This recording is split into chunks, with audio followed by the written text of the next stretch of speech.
৫ই ডিসেম্বর এমন একটা দিন আমার মতো অনেক মেকআপ আর্টিস্টদেরই বোধহয় এরকম ভয়ঙ্করভাবেই কেটেছে। তো যাই হোক আমার দিনটা সকাল, সকাল সব রুটিন মেনেই চলছিল।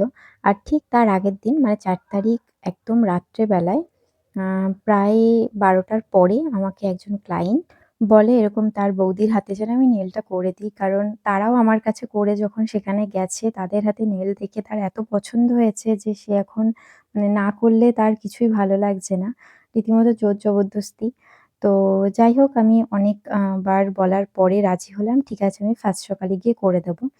তো তারাও রাজি হয়েছে যে হ্যাঁ, তুমি যখন পারো তখন আসো এবং সেটা করেও দিয়েছি। আর তাদের খুবই পছন্দ হয়েছে। আমি আমার টাইমিং অনুযায়ী সবটা চলেছি যাতে পরের শিডিউল গুলোয় কোনো রকম প্রবলেম না হয়। কিন্তু ওই যে কপাল আমার কপাল বলে কথা। ঠিক আমি ঠিকঠাক টাইমে এখান থেকে বেরিয়েছি কিন্তু বারাসাত স্টেশন গিয়ে দেখি পরের ট্রেনটা ক্যানসেল। তারপরে আসছে বনগাঁ লোকাল আর যেটাতে বীভৎস ভিড় হবে স্টেশন জুড়ে ভর্তি হয়ে গেছে লোকজন। আমি রীতিমতো যেই স্টেশনে পরে নামবো সেই স্টেশনে নামতে পারিনি। ওখানে অনেক কষ্ট করে পরে অন্য স্টেশনে নেমে আবার রিটার্ন আসি। এসে ওখানে কাজ করে আবার 3rd লোকেশনে আসি। এইভাবে সারাটা মানে দুপুর করতে, করতে আমি বিধ্বস্ত।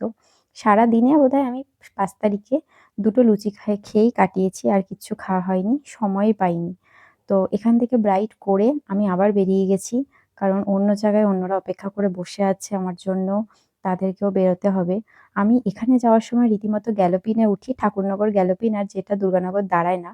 ঠাকুরকে এত ডেকেছি ঠাকুর গ্যালোপিনটাকে একটু দাঁড় করিয়েছিল দুর্গানগর ঢোকার আগে। আর আমি ওখান থেকে লাফ মেরে নেমে যাই। ট্রেনটা ১ সেকেন্ডের জন্য দাঁড়িয়েছে আর আমার হাতে ওই অপশনটাই ছিল। আমি সবার কাছে প্রচন্ড বকা খেয়েছি কিন্তু তবুও আমার হাতে আর কোনো অপশন ছিল না। কারণ আমি যদি পরের স্টেশনে চলে যাই আমার আসতে আরো লেট হবে। তো যাই হোক পরের ভিডিওতে দেখা হচ্ছে। টাটা।